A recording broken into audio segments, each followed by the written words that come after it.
Hello everyone, welcome back to another video here on the channel. It's been a little while, but I have a big video for you today, and now that the full draft order is officially locked in after the conclusion of the playoffs, it's finally time to drop my complete 2025 first round mock draft. This class has been really fascinating to follow all year, and with the draft just a week away, I wouldn't be surprised if we see a few shocks on draft day. So it's kind of a mix of what I think teams should do and what I think they'll actually do, a mix of kind of what my ranking looks like compared to the consensus. So let's not waste any more time. Let's get right into the mock draft, and with the first pick, I think this one's pretty expected. I have Matthew Schaefer, defenseman from the Erie Otters, going to the Islanders. And at this point, Schaefer is pretty much the consensus first overall pick. Despite only playing 17 regular season games with Erie this season, he was the best player every time he hit the ice, and we saw flashes of the same thing with his 2 games at the World Juniors. His injuries aren't really a long-term issue either. It was mono early in the season and then a broken collarbone that kept him out at the end. Both of these are easy to recover from, and he should have a fully healthy summer to continue to improve. The best way to describe his game, I think, is just calculated dynamics. He makes things happen when he's on the ice. He's not afraid to be creative and make plays to create scoring opportunities, but he makes very little mistakes, especially in his own zone, and when he does screw up, his elite skating allows him to make up for them easily. His skating is his best trait, but everything else he does is well above average, especially his hockey IQ. I think he projects as a high-end number 1 defenseman, and he makes a ton of sense for the Islanders, who need franchise-defining players in all positions. Schaefer's the best player on the board, so he goes to Long Island. At second overall, the Sharks are taking Michael Misa, forward from the Saginaw Spirit, who at this point in the season I think is also a pretty consensus pick to go second overall. I said this in my post-lottery mock draft as well, but I would describe Misa as well-rounded, but not in the traditional sense. He does everything in the offensive zone, from scoring to setting up to positioning to creating chances, and I think with that offensive potential, he could be one of the highest scoring forwards in the NHL when he reaches his prime. Many times, however, a player can look dominant in OHL or other juniors and rack up points, but then struggle to transition to professional hockey. I don't think this will be the case with Misa, though. He plays this creative game, creates chances, but he's also responsible defensively, and he has drastically improved over the year at preventing turnovers and odd man rushes, which he was quite susceptible to last year. He will be a great fit on the Sharks' up-and-coming top 6, and he looks like he will be a first liner in the NHL, either as a center or a winger. At third overall is where we kind of start to diverge from the consensus. There's lots of options here for the forward-hungry Blackhawks. They could use a number 2 center behind Bedard. They could use a winger for Bedard to kind of match his speed and high-end IQ. And I think at number 3, they're getting a player who could potentially fill both of these roles perfectly in Anton Fondell, who spent his season with Djurgården in the Allsvenskan. Fondell was highly touted going into the year. He was expected to contend for a top 5 pick. However, early in the season, he fell down the draft rankings as he struggled through injury and was a bit slow to get back. However, his second half of the year was just elite. He was on fire, and he was one of the main factors that promoted Djurgården back into the first division SHL in the postseason. He works hard, he plays bigger than he is, but he still plays this creative, fast game, and his shot is his most improved asset over this season. One of his standout traits to me as well is how effectively he adjusted to his line mates and the role he had to play on his Allsvenskan team, and shown by his play with Victor Ecklund, another high-end prospect in this class. He elevates the players around him.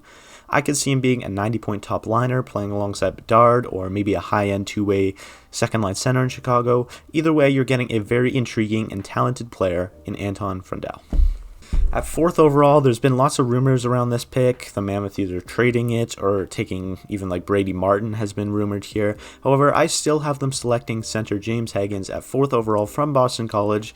Haggins was the consensus first overall pick going into the year, and although he didn't really break any records, he had a very solid year in the NCAA, going point per game with 37 points as a freshman, which was very impressive. He was playing on a stacked line with Gabe Perreault and Ryan Leonard, which was often not beneficial for his draft stock, since he was subjected to kind of be the playmaker and the secondary threat on that line, where if he played in the OHL or stayed in the USHL, he would have no doubt had that elite scoring talent and would have scored more goals. And people seem to forget that at the World Juniors, a tournament filled with 19 and 20-year-olds, he was the first-line center and one of the biggest contributors on the gold medal team. And he scored 5 goals at that tournament. He is slightly undersized at 5'10". He often plays even a little bit smaller than that, but I think it is worth it for the Mammoth to take a shot on him given his just dynamic offensive talent, and he could effectively slot in at either second-line center behind Cooley or as a winger somewhere in the top 6 in Utah. I think he's getting a bit underrated in this draft, in my opinion, and the Mammoth are getting a real good player in Haggins at number 4. There's lots of interesting players at the number 5 spot for the Nashville Predators, and given that they're likely kind of starting a rebuild soon and need some core pieces to build around, I think they would be smart to select Jake OBrien from the Brantford Bulldogs in the OHL. OBrien was a prospect that seemed to grow on me every time I watched him, and I can now say with confidence that OBrien is the best pure playmaker in this draft class. He's also a very well-rounded player, and he kind of has a knack for retrieving pucks in the neutral and defensive zone, and he's always seems to make the right play to send a breakout the other way, or always makes the nice transition pass, and his finishing improved over the year, and I even thought he looked a bit snake-bitten at points this season, so it will be fun to watch him grow into more of a dual scoring playmaking threat as he evolves and fills out his 6'2" frame. OBrien can be a long-term 2C for the Predators, but I even think he has the potential to grow into that number 1 center at the NHL level. 6th overall is the Flyers, and Philadelphia is hungry for centers, so if at this point Caleb Desnoyers is still available, I think they'll be sprinting to draft him. He's a center from the Moncton Wildcats, and he basically just toyed with the QMJHL this year, led them to a league title while being the scoring leader along the way, and he just brings everything to the table. He's got compete and leadership and hockey sense, and over the year, we saw him really take those skills, become more comfortable, and start to use his speed and skill to make things happen and score more goals. He also has plenty of time to build upon his 6'1" frame, and I'm already a fan of how he protects the puck, and I think that will be even better as he puts on some more weight and some more strength. I'm not yet convinced that he's a top 3 player in this draft like many people are saying, and I think he is being a bit overrated because he was pretty much the best player in the QMJHL this season, but you're very likely getting a top 6 center who can play in all situations for you, and he already shows such strong leadership skills at his young age. I'm hoping he jumps to college hockey next year. He's kind of up in the air whether he will stay in Moncton and captain the team or go to the NCAA. I'm hoping he goes to college so we can see him trying to explore that offensive game a little bit more fully against higher-end talent. But either way, the Flyers should be excited to take a shot on Desnoyers. At 7th overall, we have the Boston Bruins, and they had a dreadful season. They're in need of any players to build a new core in Boston, and this is where I think they select Porter Martone from Brampton in the OHL. He started the year hot. He was a high-end scorer all season long. He finished with an impressive 98 points in the OHL, and I wouldn't even call him a power forward, even though he is this 6'3" frame and he uses it well, but he is very skilled and he racks up points with his creative plays. But in my opinion, I do want to see him kind of embrace that power forward game a little bit more and try to drive pucks more effectively to the net. He does have really nice hands in tight, so I think he will be able to make things happen if he uses his body a little more. In the defensive zone, he can hit well. He plays a physical game, but I would like to see a bit more consistency and effort from Martone. And the biggest reason why Martone has fallen from a consensus top 3 pick to maybe a top 10 pick is because he is a winger who struggles with skating in a draft full of centers that don't struggle with skating and are more well-rounded than him. So he's bound to fall. However, Martone's skill set is so impressive that I couldn't let him fall below 7. It'll be interesting to see how he evolves, but his ceiling is like a genuine first-line winger, so Boston should be happy to take that bet. The Seattle Kraken hold the 8th overall pick, and they are in need of defensemen. I've seen Radam Murka mocked here a ton, but for me, it makes the most sense for them to take the best player on the board, which in my opinion is winger Victor Ecklund, who played with Fondell, like I said, in Djurgården in Sweden. And Ecklund is a bit of a personal favorite for me to watch, as his most obvious trait is his work ethic. He is sub 6 foot, he's only about 160 pounds, but by the way he plays, you would think he was about 6'3", given the way he's willing to battle in the corners and how often he manages to come out with the puck and make a quick play, even when he's got these huge 30-year-old 6'4" defensemen on him. He made a big impact on Sweden's World Junior team as well, and proved that he is able to make an impact in all spots in the lineup, whether he's relied on to create scoring opportunities on the power play or create energy on the third line. And this is kind of where I see him fitting in the NHL, somewhere in a middle six, but I think he's going to be much more valuable than your average third liner. He's a guy that can drive a line but also be a strong complementary player. And I think he could fit anywhere in a top 9 in the NHL, as well as be a strong power play guy. So I think the Kraken are getting a good one here at number 8. The Sabres, much like the Kraken, are in desperate need of defensemen, and especially right-handed defensemen, so this is where I think they will get Radam Murka from the Seattle Thunderbirds. This was Murka's first year in the WHL, and it was huge for his draft stock, as he was really able to fully utilize his 6'6" frame and to overpower opponents, and he used this freedom to expand his offensive game as well. And his best trait is no doubt his skating, which allows him to be very effective in transition. He was crucial for starting the breakout in Seattle, and this is likely what he will be relied upon to do in the NHL at more of like a second pairing role. Although his offense likely won't translate to the NHL very well, you're still getting a very likely pro player in Murka who will be able to elevate any contender and be a big piece of the future for Buffalo. Finally, to round out the top 10, I have the Ducks selecting Brady Martin from Sault Ste. Marie in the OHL. He was the biggest riser in the draft this year, and given that the Ducks selected Beckett Seneke last year, he was also a huge riser. It would make sense for Martin to go to the Ducks. Martin holds 2 elite talents, in my opinion. The first one is his hitting. It is technical, calculated, and it's booming. He's one of the best hitters I've ever seen at his age, despite only sitting at 6 foot tall. And the second elite trait for Martin is his compete level, which is second to none in this draft class. He's not going to pile up points in the NHL, but I wouldn't be surprised if he fits into the Ducks' top 6 to bring energy and make space for his more offensively minded teammates to take over. Teams looking for a core piece won't really be targeting Martin, but for a team like Anaheim, who has most of their offensive core planned out already, Martin makes a ton of sense. Just outside the top 10 is Pittsburgh, who is rumored to kind of start their big rebuild this offseason. So I think a good core piece for them would be Jackson Smith from Tri-City in the WHL, who can hopefully be a major part or even lead the next Pittsburgh defense core. And I must say, I don't think I saw Smith play a perfect game this year. Smith shows flashes of potential in his game that makes me think he could be a truly special player if he manages to show it consistently. His skating and his size are his best attributes, and at 6'3", 195 pounds, he's able to use his physical maturity in the WHL to often look just completely dominant at times. And his offensive game is very intriguing as well, and he is not afraid to use his skill set to make the high-risk play. His transition game improved throughout the year as well, and he is now a lot more consistent on the breakout, but the defensive game just needs to be better if he wants to make the NHL. He just committed to Penn State, which I think will do wonders for his career as he learns to play against bigger and better competition, but I still think he is a few years away from being a top 4 defenseman, but once he does get there, I think you are getting a player with a lot of potential.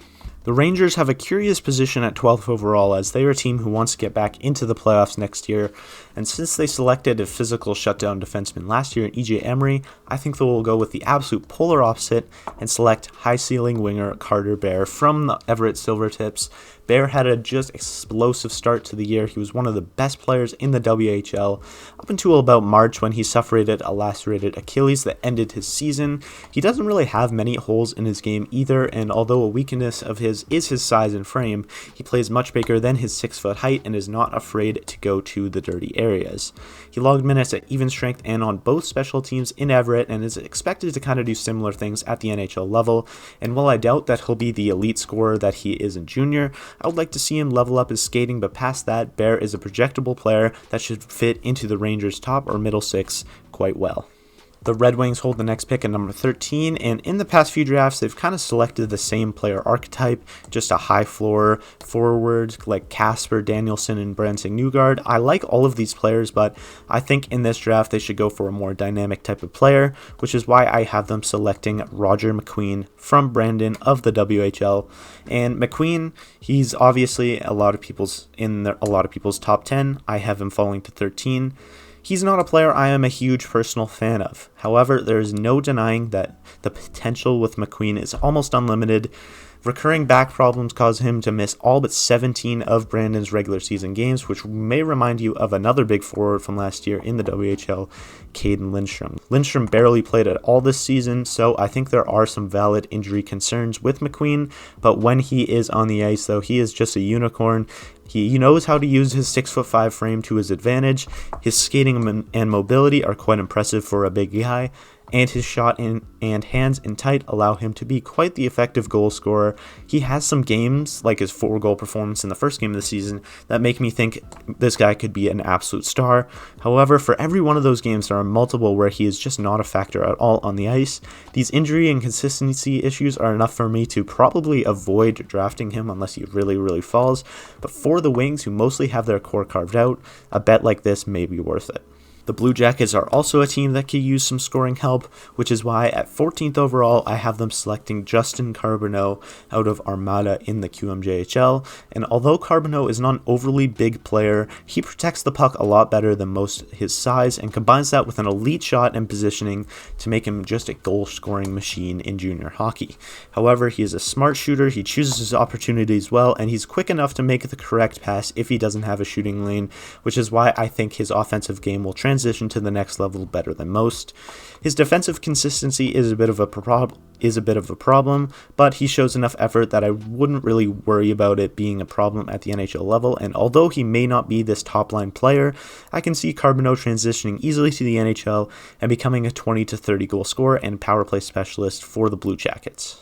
The Canucks, who missed the playoffs this year after winning the Pacific Division last year, find themselves with a lot of newfound center problems after Elias Pettersson has started to struggle, JT Miller had to move out, Philip Hedl, who they got in return, has struggled with injuries. So at 15th overall, I think they have to take a center, and I think a good player for them to take is a player who is familiar with the area in Cole Rashny out of Victoria in the WHL. Rashny does a little bit of everything out on the ice, and he thrived in Victoria, where he really was the go-to guy with not a lot of help around him and on a bad team. His best trait is no doubt his brain, and his hockey IQ allows him to be a difference maker in all three zones, even if he doesn't have these elite traits to back it up. He still projects to be a center in the NHL despite his 5'10" frame. He's very good on the faceoffs, and if you can get a middle six center, maybe even a high-end number 2 center, if he can up his offense a little and try and get those offensive skills another level up, I think this is a player that could really fill a big need for the Canucks if they want to get back into the playoffs more consistently. And finally, rounding out the lottery picks is Montreal with Calgary's selection, and with their first of back-to-back picks, I have them taking Cashan Asen from Barrie of the OHL. Asen is a nasty, physical, and hard-to-play against defenseman who really showed his offensive side of his game this year by scoring 26 goals in the OHL, and he was also quite effective at moving the puck on the power play this season and showed growth in his breakout and transitional game. But in the end, it is likely that he will fill a role in the NHL as a physical number 3 and number 4 defenseman who will use his physicality more than anything to shut down opponents. He showed great improvement over the year in his stick checking and defensive positioning as well, and by the end of the year, it was pretty rare to find him flat-footed. Continuing to improve this defensive zone play will allow him to use his physicality to its highest potential, and I would like to see him go to college to learn against tougher competition, but when he does get to the NHL, he will be a fan favorite for Canadiens fans, even if he isn't the big offensive producer that he is in junior. With their second back-to-back pick, I have the Canadiens going forward with center Braden Coots from Seattle of the WHL, and to me, Coots really reminds me of Cole Baudouin, if you remember from last year's draft and this year's World Juniors, except I think he is a level up in his offensive categories.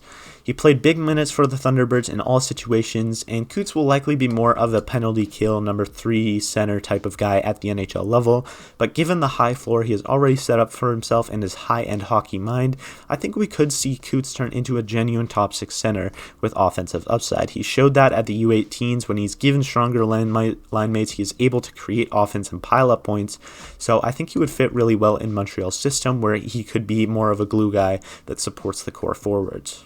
My Calgary Flames have the 18th overall pick due to the Jacob Markstrom trade, and I have them selecting a player that has grown on me steadily throughout the year. That is Cullen Potter from Arizona State in the NCAA. As one of the youngest players in college hockey, Potter expectantly didn't blow anyone away with his offensive totals. He put up a respectable 22 points in 35 games, but watching those games, you could have sworn that he was a point-per-game plus player, with how much he seemed to be around the puck.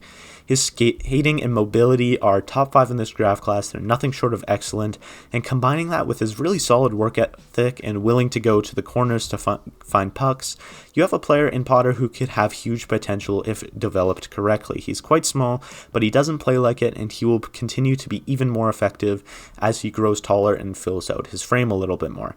I think he has the potential to thrive as a small forward in the NHL, and even if he doesn't put up as many points as guys like Seth Jarvis or Cole Caulfield, I think he could be a player that could drive play just as well or even better than them. St. Louis Blues are up next, and I have them selecting Benjamin Kindle from Calgary of the WHL. Kindle kind of reminds me of Tarek Paraskak from last year, as he just blew up in his draft year.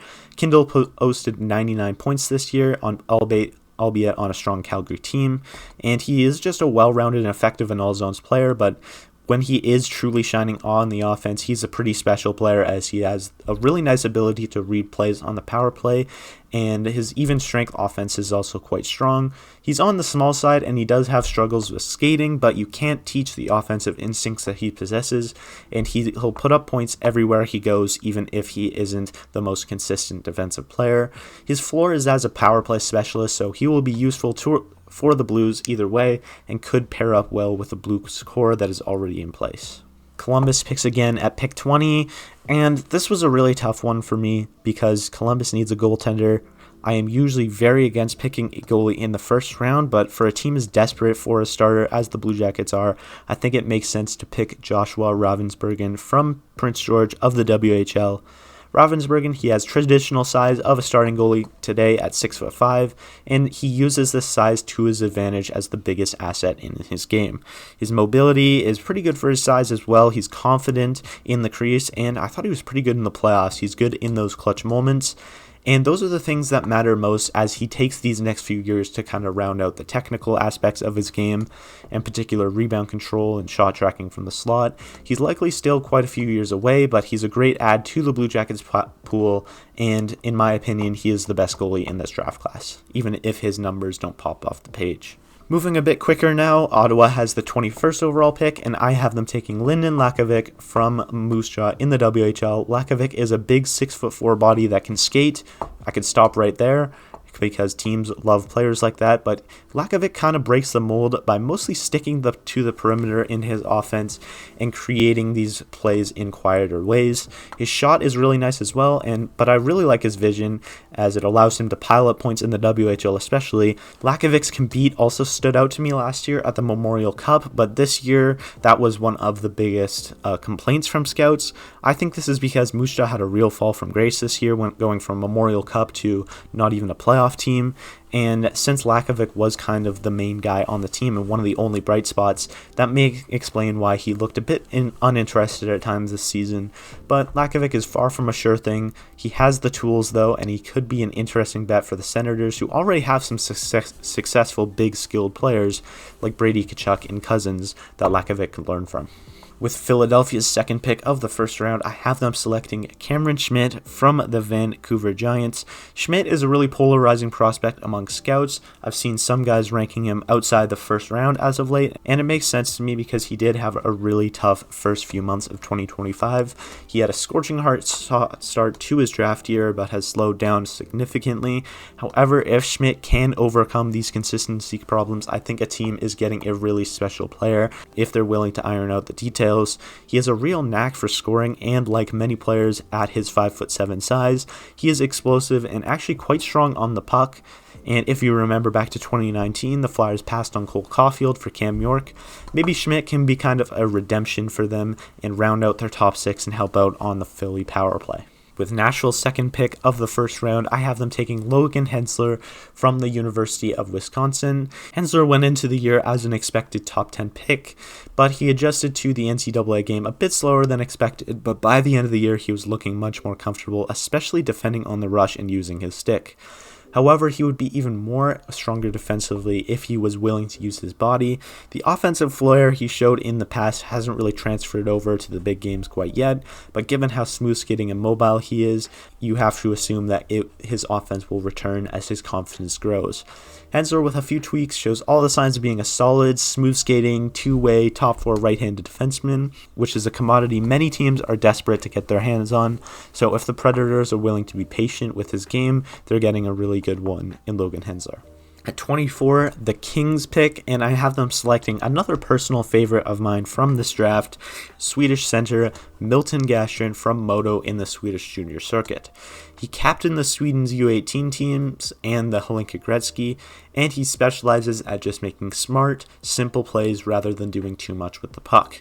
His game in the defensive end is also straightforward, but he's also very hardworking, and he is also one of the best face-off men in this class, which is why I think he will go higher than expected on draft day. I don't think he has this crazy high offensive ceiling, but I think he will settle in at the NHL level as kind of a player of Michael Backlund's caliber, maybe with a bit more offense and skill, but I think Gastron is a really solid pick for any team that is looking for a reliable two-way third-line center. At the 25th overall pick, the Blackhawks have their second selection, and I have them going for more of a complementary piece in Shane Vanagi from Michigan State. As an underage freshman on one of the best teams in the NCAA, Vanagi played his role in the bottom six remarkably well, in particular in the dirty areas, winning puck battles against players 3 or 4 years older than him, using his 6'2" build to his advantage.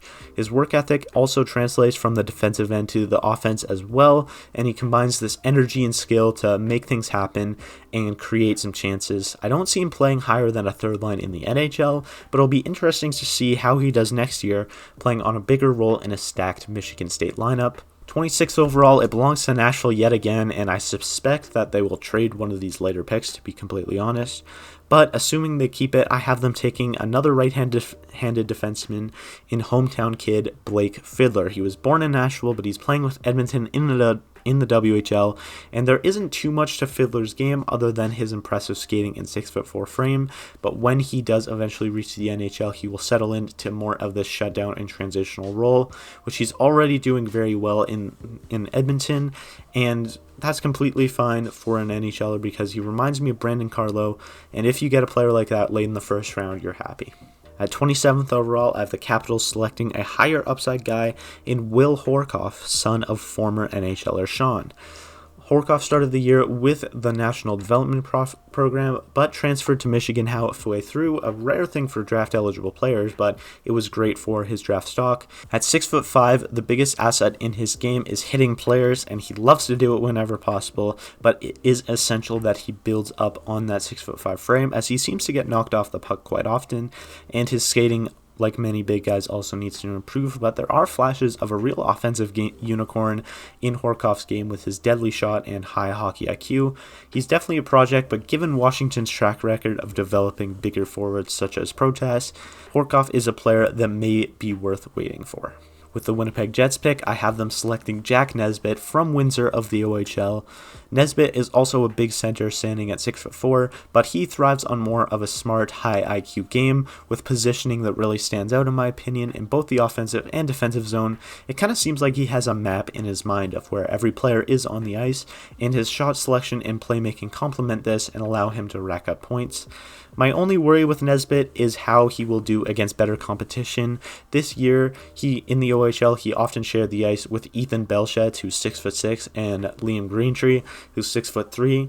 We will see if he continues his dominance in the AHL and beyond once he is one of the bigger players on the ice and has to go to the corners and get the pucks more often. But I think he will be a reliable player in the NHL, and I think he does have a higher ceiling than he's showing right now. Carolina's next up, and they're always a team that likes to pick favorites of mine in the drafts, and I think they will do so again in this mock draft by selecting Jack Murtag from the National Development Program. Murtag is a nice blend of talent, work ethic, and dynamic ability that teams love to have in their middle six.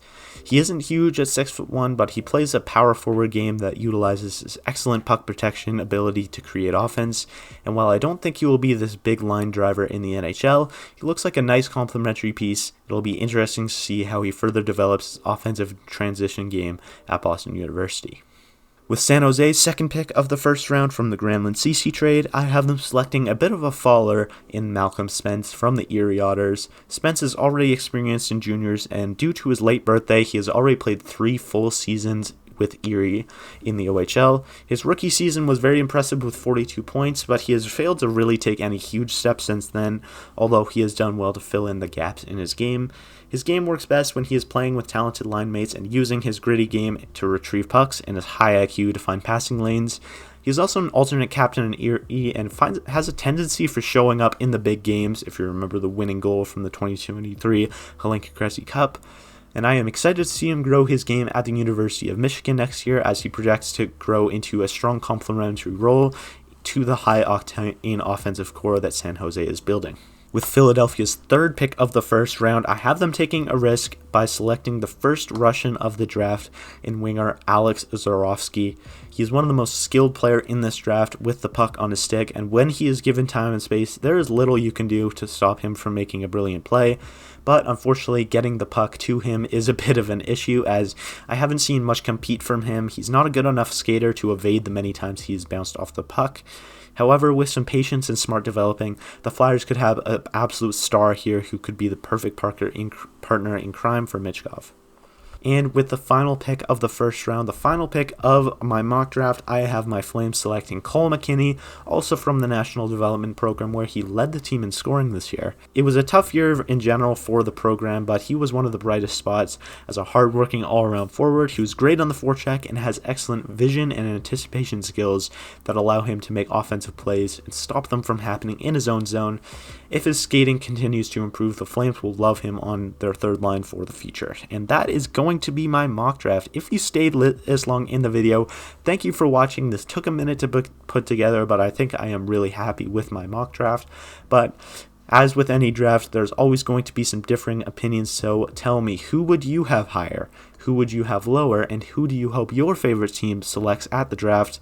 Let me know now in the comments. Like if you enjoyed, subscribe to see more, and I will see you all in the next one.